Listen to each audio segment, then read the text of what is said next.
Hello everyone, welcome to my channel online school. आज हम class third का English का 5th चैप्टर करेंगे, that is Sniffles the crocodile and Punch the butterfly. तो basically हम ये स्टोरी एक पढ़ने वाले हैं क्रोकोडाइल के बारे में, और किसके बारे में बच्चों? बटरफ्लाई के बारे में। तो इस चैप्टर के ऑब्जेक्टिव्स में क्या है? Read a story about a crocodile and a butterfly. Butterfly और क्रोकोडाइल के बारे में हम एक स्टोरी पढ़ेंगे। तो हम स्टार्ट करते हैं। यहाँ से हमारी स्टोरी स्टार्ट होती है। Can a crocodile that is not brave save his friend and become a hero? Read the story and find out.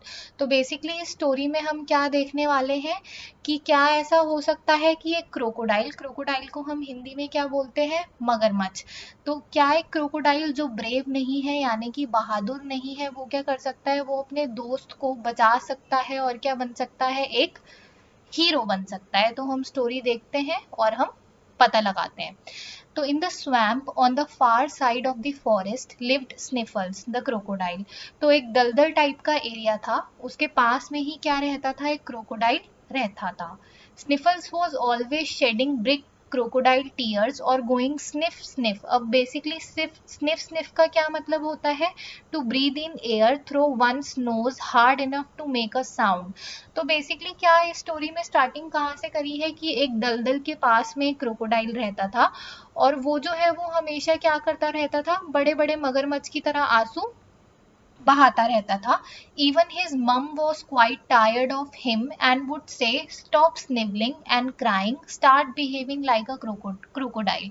और उसकी मम्मा जो थी, उसकी मम्मा भी उससे बहुत परेशान थी, और उसकी मम्मा हमेशा उसे बोलती थी कि तुम ये क्या हमेशा रोते रहते हो, ये रोना बंद करो और किसकी तरह बिहेव करो? एक क्रोकोडाइल की तरह बिहेव करो। अब उसकी मम्मी उसे क्रोकोडाइल की तरह बिहेव करो बोल के क्या समझाना चाहती हैं? ऑब्वियसली यही। अब जैसे हमें पता है कि क्रोकोडाइल कैसा होता है, क्रोकोडाइल बहुत बहादुर होता है, बहुत ब्रेव होता है, फटाफट से किसी पे भी अटैक कर देता है, उसको खा लेता है।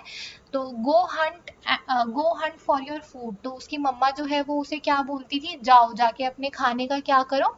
शिकार करो।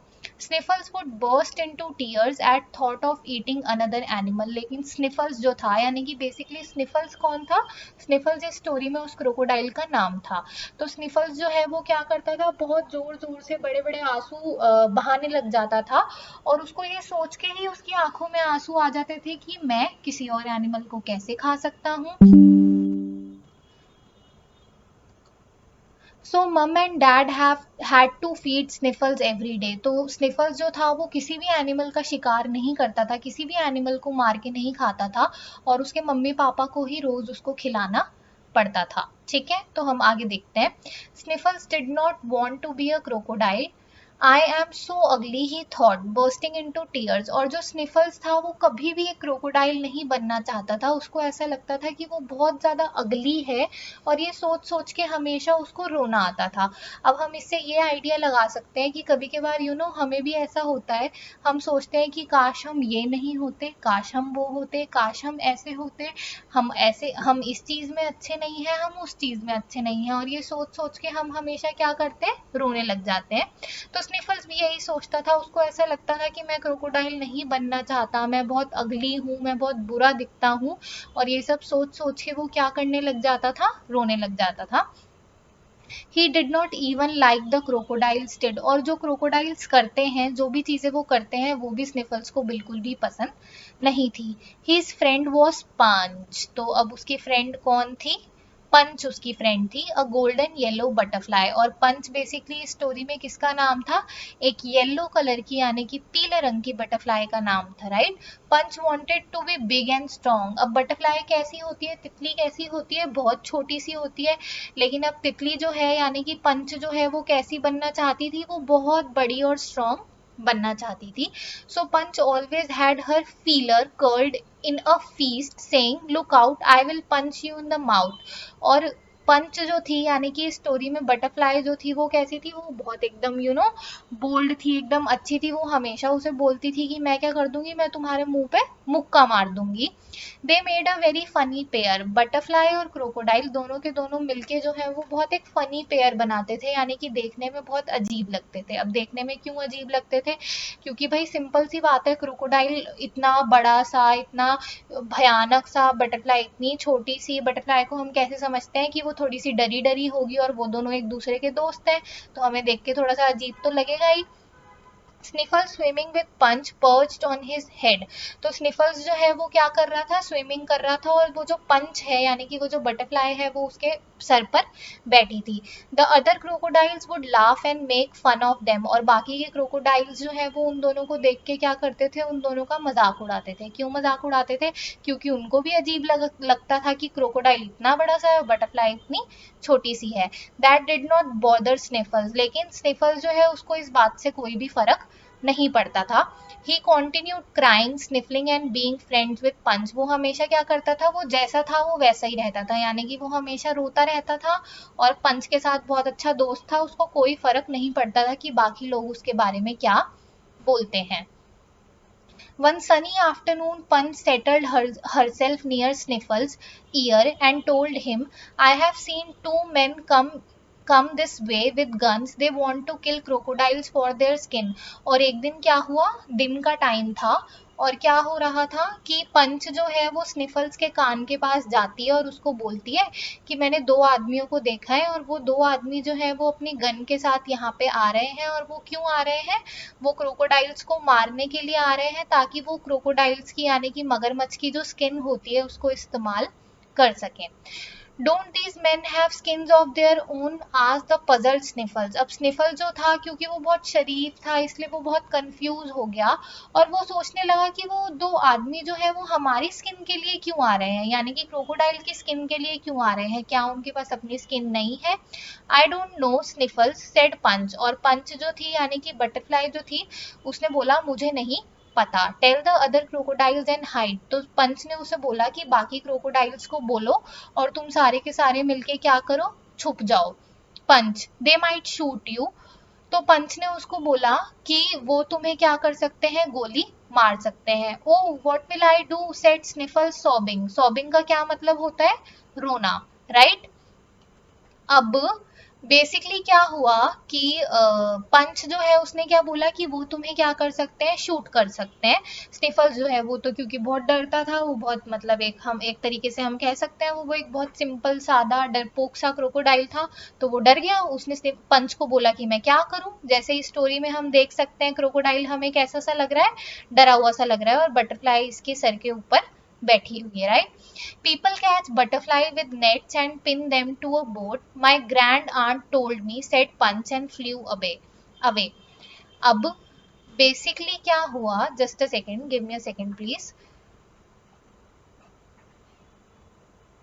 3 ओके तो हमने यहाँ तक देख लिया कि स्निफल्स ने बोला अब मैं क्या करूं। People catch butterflies with nets and pin them to a board, my grand aunt told me, said Punch and flew away. तो पंच ने बोला कि मेरी ग्रैंड आंट यानी कि एक तरीके से उसकी दादी या उसकी नानी जो भी है, उन्होंने पंच को बताया कि लोग जो है वो बटरफ्लाई को क्या करते हैं, नेट में कैच कर लेते हैं और उनको एक बोर्ड पे पिन कर देते हैं, यानी कि एक पिन से उनको बोर्ड पे लगा देते हैं। ऐसा कह के पंच जो है वो उड़ गई। The other crocodiles heard Sniffles crying and shouting. और बाकी के क्रोकोडाइल्स जो है उन्होंने सुना कि स्निफल्स जो है वो बहुत जोर जोर से रो रहा है और शोर मचा रहा है। Man coming to kill us, hide, hurry, hide. अब स्निफल जो है वो जोर जोर से रो रो के क्या बोल रहा था कि ये आदमी हमें मारने के लिए आ रहे हैं, जल्दी भागो जल्दी भागो। At first the other crocodiles did not believe Sniffles but then they heard the men's footsteps. लेकिन शुरू शुरू में क्या हुआ कि कोई भी स्निफल्स की बात नहीं मान रहा था और सारे के सारे क्या कर रहे थे, मतलब उसकी बात को नहीं मान रहे थे। लेकिन फिर धीरे से उन्होंने क्या सुना कि आदमियों के कदमों की आवाज आ रही है, यानी कि वो धीरे धीरे हमारी ओर आ रहे हैं। The crocodiles went deep into the river and left some rotten logs floating on the water. अब बेसिकली क्रोकोडाइल्स ने क्या आइडिया लगाया, सारे के सारे क्रोकोडाइल्स जो है वो नीचे जाके या कहीं जाके छुप गए और उन्होंने क्या करा, रोटन लेग्स। रोटन लेग्स क्या होते हैं, ऐसे लकड़ी के फट्टे, ये लकड़ी के फट्टे पानी में छोड़ दिए ताकि क्रोकोडाइल ताकि ये जो आदमी है इनको क्या लगे कि यही क्या है, हमारे क्रोकोडाइल्स हैं। ठीक है बच्चों, आगे देखते हैं। The man shot at the logs which look like crocodiles from afar. तो आदमियों को यही हुआ, उनको लगा कि वो जो लकड़ी के फट्टे हैं यानी कि वो जो लॉग्स हैं वो क्या है, क्रोकोडाइल है, और उन्होंने उसको क्या करना शुरू कर दिया, गोली मारना शुरू कर दिया। The man could not see any crocodiles, only hundreds of butterflies that flew into their faces and hair. अब आदमी जब वहां पे आए तो उन्होंने देखा कि यहाँ पे तो कोई भी क्रोकोडाइल नहीं है, यहाँ पे क्या है, बहुत सारी बटरफ्लाइज हैं, तितलियां हैं जो इधर उधर उनके चेहरे के आसपास उड़ रही हैं। Shaking their heads and trying to brush off the butterflies they said there are no crocodiles here, we will bring nets and catch butterflies. अब क्या हुआ, उन आदमियों ने देखा कि यहाँ पे कोई भी क्रोकोडाइल नहीं है, तो उन्होंने क्या सोचा कि हम क्या करेंगे, हम अब नेट लेके आएंगे यानी कि जाल लेके आएंगे और हम इन्हीं बटरफ्लाइज को अब पकड़ेंगे। एंड ऑफ दे वेंट, और फिर वो वहां से चले गए। All the crocodiles got together and thanked Punch and the other butterflies. अब क्या हुआ, क्योंकि सारे के सारे क्रोकोडाइल्स जो है वो इकट्ठे हुए और उन्होंने पंच को और बाकी सारी तितलियों को क्या बोला, थैंक यू बोला। क्यों थैंक यू बोला, क्योंकि उन्होंने उसकी जान, मतलब उन क्रोकोडाइल्स की जान बचाई थी। The next day the crocodile saw man with nets, और फिर अगले दिन क्या हुआ, वो आदमी वापस आए। वो आदमी क्या लेके वापस आए, नेट लेके वापस आए। Sniffles remembered Punch telling him about nets, और स्निफल्स को एकदम से याद आया कि पंच ने नेट के बारे में क्या बताया था। पंच ने क्या बताया था कि मेरी ग्रैंड आंट ने मुझे बोला था कि ये लोग क्या करते हैं, नेट में बटरफ्लाइज को पकड़ते हैं और उनको फिर बोर्ड पे लगा देते हैं। Punch the nets come here quick, the men with nets have come. और फिर अचानक से स्निफल्स ने बोला कि पंच देखो, नेट्स, इधर आओ, जल्दी आओ, देखो कि आदमी क्या लेके आए हैं, नेट्स लेके आए हैं। All the crocodiles came to the river bank, और फिर क्या हुआ, सारे के सारे क्रोकोडाइल्स जो है वो रिवर बैंक पे आ गए यानी कि रिवर के कोने पर आ गए। The butterfly settled on the heads and backs of the crocodile, और सारी की सारी क्रोकोडाइल जो सारी की सारी बटरफ्लाइज जो थी वो क्रोकोडाइल्स की पीठ पे और सर पे जाकर बैठ गई। A few of the crocodiles made a circle around the man as they came closer, और फिर सारे के सारे क्रोकोडाइल्स ने क्या कर लिया, जैसे जैसे वो आदमी पास आते जा रहे थे उन क्रोकोडाइल्स ने उनको घेर लिया। दे स्नैप्ड देयर जॉज, उन्होंने उसको अपनी जॉज से डराया। Sniffles was in front gnashing his teeth and whipping his tail around most menacingly। स्निफल्स जो था वो सबसे आगे था, वो अपने दांत दिखा रहा था उन आदमियों को और अपनी पूंछ भी हिला रहा था जोर जोर से, और उसने ये सब कैसे किया, बहुत ही बहादुर तरीके से।